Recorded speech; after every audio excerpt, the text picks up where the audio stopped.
ஒரே வீட்டில் 11 நபர்கள் ஆலமர விழுது போல தொங்கிட்டு இருந்தாங்க. அதுவும் நிச்சயதார்த்தம் முடிந்த வெறும் 13 நாட்கள்ல இவங்களுக்கு இப்படி நடக்கும் அப்படின்னு யாருமே எதிர்பார்த்துருக்க மாட்டாங்க. அது சரியா ஜூலை 1, 2018 காலை 7:25க்கு காவல் நிலையத்துக்கு ஒரு ஃபோன் வருது.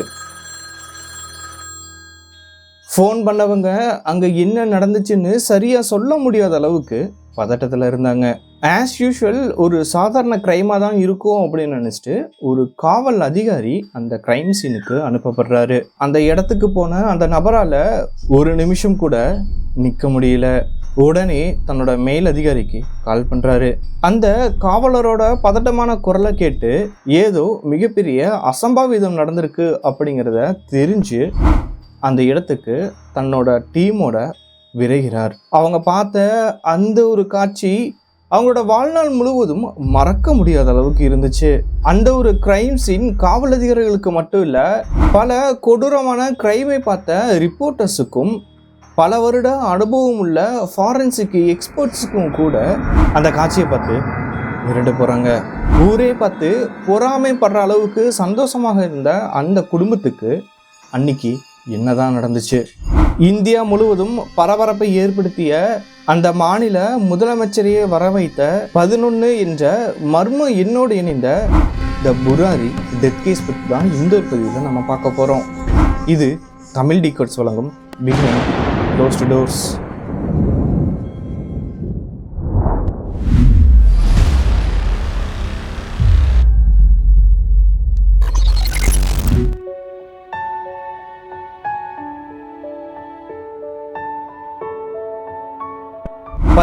ஜூன் 2018 அந்த குடும்பத்தில் இருக்க பிரியங்கா என்ற ஒரு பெண்ணிற்கு மிகவும் பிரம்மாண்டமாக நிச்சயதார்த்தத்தை பண்ணி முடிக்கிறாங்க சுண்டாவத் குடும்பத்தினர்.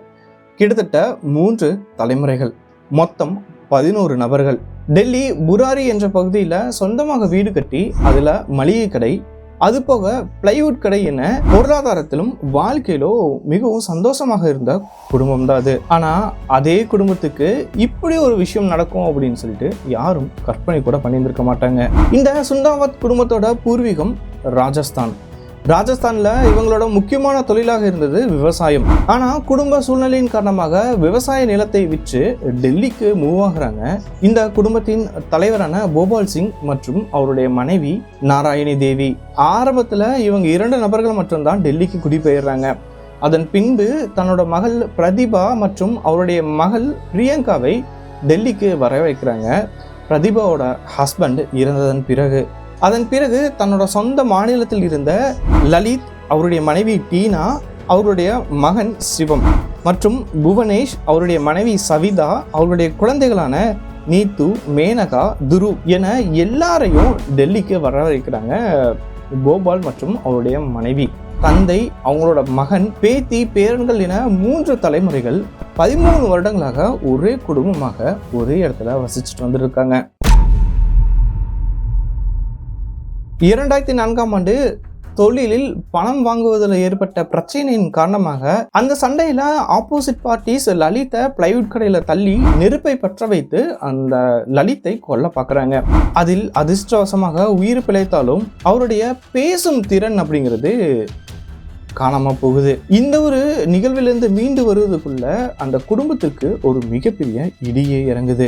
குடும்பத்தை நடத்தி கொண்டிருந்த போபால் சிங் அவர்கள் சுவாச கோளாறு காரணமாக 2006 தன்னோட உயிரை இழக்கிறாரு. இந்த இழப்பு அந்த குடும்பத்திற்கு ஒரு மிகப்பெரிய வெற்றிடத்தை ஏற்படுத்துச்சு. அடுத்தடுத்த துயர சம்பவங்கள். குடும்பத்தை வழிநடத்த போதுமான அனுபவம் இல்லாத காரணத்தினால திணறி கொண்டிருந்தாங்க இந்த குடும்பத்தினர். போபால் இறந்த 10வது நாள் லலித் உடல்ல ஒரு குரல் கேட்க ஆரம்பிக்குது. அது லலித்தோட குரல் இல்லை, மறைந்த அப்பாவின் குரல்.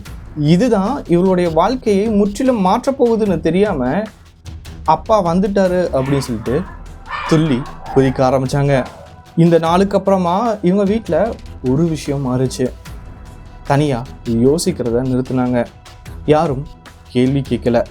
ஒருத்தர் நினைக்கிறத குடும்பமாக ஃபாலோ பண்ண ஆரம்பித்தாங்க. கொஞ்சம் கொஞ்சமாக போபால் சிங் இருந்த இடத்திற்கு லலித் தன்னை முன்னோக்கி எடுத்துட்டு போறாரு. முதல்ல சின்ன சின்ன ஆலோசனைகள், அதன் பிறகு அது கட்டளைகளாக மாற ஆரம்பிச்சிச்சு. அது எந்த அளவுக்கு இருந்துச்சுன்னா, எப்போ தூங்கணும், எப்போ எந்திரிக்கணும், எப்படி பிரார்த்தனை பண்ணணும், யாரை கண்காணிக்கணும்னு சொல்லிட்டு கட்டளைகளாக ஒரு குறிப்பீட்டில் பதிவு பண்ண ஆரம்பிச்சாங்க. இது எல்லாமே லலித் அவர்கள் வழியாக போபால் சிங் பண்ணுவதாகவே நினைச்சாங்க. அப்பா நம்மளை எல்லாமே பார்க்குறாங்க அப்படிங்கிற ஒரு பயம் வர ஆரம்பிச்சுது. இப்படி குடும்பம், பொருளாதாரம், வியாபாரம் என எல்லா இடத்துலையும் தன்னோட ஆளுமையை காட்டிட்டு இருந்தாரு லலித் அவர்கள். என்னதான் ஆளுமை காட்டியிருந்தாலும் அவர்களுடைய குடும்பம் சந்தோஷமாக தான் இருந்துச்சு. பொருளாதாரத்திலும் அவர்கள் மேன்மேலும் வளர்ந்து வந்துட்டு இருந்தாங்க.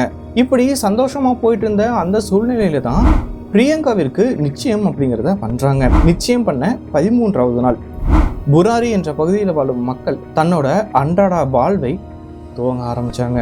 அன்றாடம் பொருள் வாங்க லலித் கடைக்கு தான் இந்த மக்கள் போவாங்க.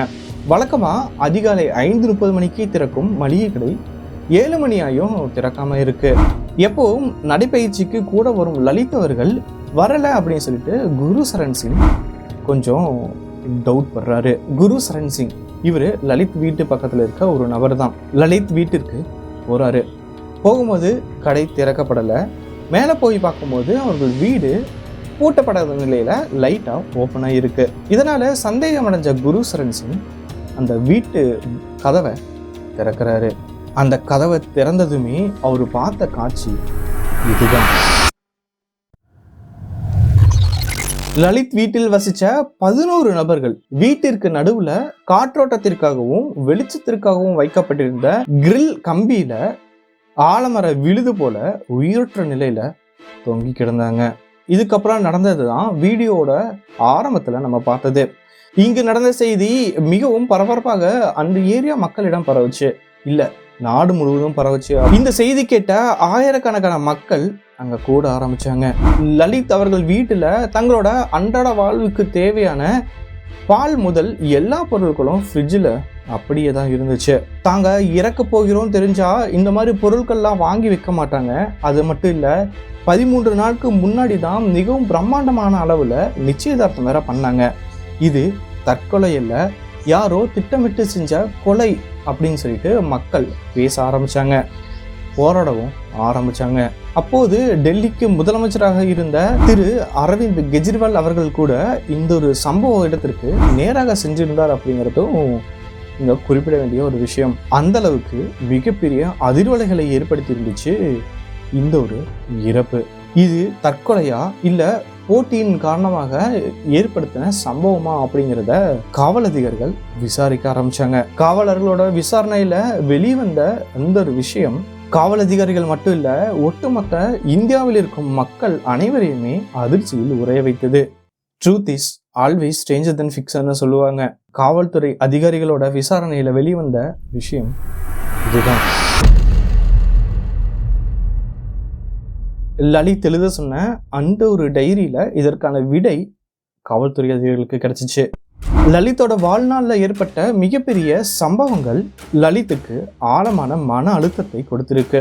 தொழிலில் பணம் வசூலிப்பதில் ஏற்பட்ட அந்த ஒரு சம்பவம் மட்டும் இல்லை, அதற்கு முன்னாடி ஒரு மிகப்பெரிய ஆக்சிடென்ட்லையும் அவர் தப்பித்து பிழைத்திருக்கிறார். இப்படி ஏற்பட்ட மன அழுத்தத்தை சரியான நேரத்தில் கவனிக்காததுனால அது மெதுவாக மரமாக வளர ஆரம்பிச்சது. அந்த மரத்தோட நிழலில் அந்த குடும்ப உறுப்பினர்களை கொஞ்சம் கொஞ்சமாக இழுத்துட்டு போயிட்டு இருந்தாரு.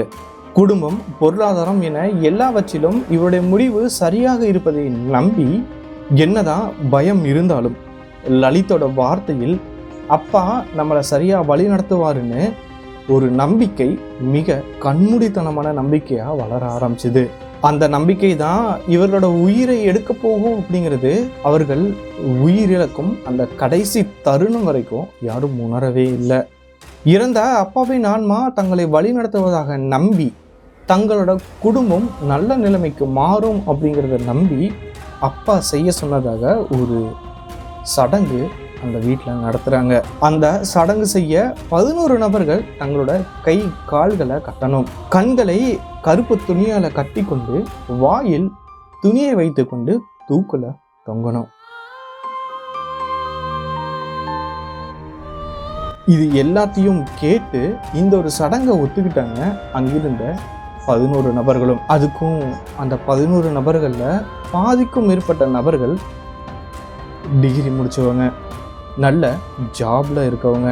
இது எல்லாமே கேட்கும்போது தங்கள் உயிர் பறிபோகும் அப்படிங்கிற ஒரு பயம் இல்லாமல் தங்கள் உயிர் பறிபோகும் அப்படிங்கிற ஒரு எண்ண ஓட்டம் கூட அவங்களுக்கு வளரலை. இது வெறும் சடங்கு தான். இதில் யாரும் சாக மாட்டோம் அப்படிங்கிற ஒரு விஷயத்த மிக ஆழமாக பதிய வைத்தார் லலித் அவர்கள். இந்த ஒரு சடங்கு சரியாக செஞ்சிட்டோம் அப்படின்னா அப்பா நம்மளை காப்பாற்றுவார் அப்படிங்கிறத சொன்னார் லலித் அவர்கள். இதை கேட்டு அந்த குடும்பம் அந்த சடங்கை செய்ய ஆரம்பிக்கிறாங்க. இறுதியில் தான் தெரியுது இந்த 11 அப்படிங்கிறது ஒரு எண் கிடையாது, அது ஒரு பேட்டர்ன். கிட்டத்தட்ட 11 வருடமாக எழுதப்பட்ட 11 டைரிகள், 11 நபர்கள். அந்த வீட்டில் ஜன்னல்கள் கூட 11ஆக தான் இருந்துச்சு. அது போக 11 குழாய்களும் செவிற்றில் பதிக்கப்பட்டு இருந்துச்சு. அதுக்கான காரணம் யாருக்கும் தெரியல. இது எல்லாமே சாதாரணமாக நடந்துச்சா இல்லை யாரோ திட்டமிட்டு நடத்திய நம்பிக்கையா? இது கிரைம் ஸ்டோரி மட்டும் இல்லை. ஒரு குடும்பம் நம்பிக்கை அப்படிங்கிறத நம்பி மூட நம்பிக்கைக்கு அடிமையாகி தங்களோட உயிரையே இழந்த கதை. ஒரு விஷயம் மட்டும் நல்லா தெரியுது, நம்பிக்கை நல்லது தான், ஆனால் அது கேள்வி கேட்க முடியாத அளவுக்கு மாறும்போது அது ஆபத்தாக மாறும். ஒரு நபருக்கு ஆரம்பிச்சது ஒரு வீட்டுக்குள்ள மாறி ஒரு நாட்டையே அதிர்ச்சடைய வச்சது தான் புராரி டெத் கேஸ். அவர்களுக்கு அது தற்கொலை இல்லை, வெறும் சடங்கு மட்டும்தான்.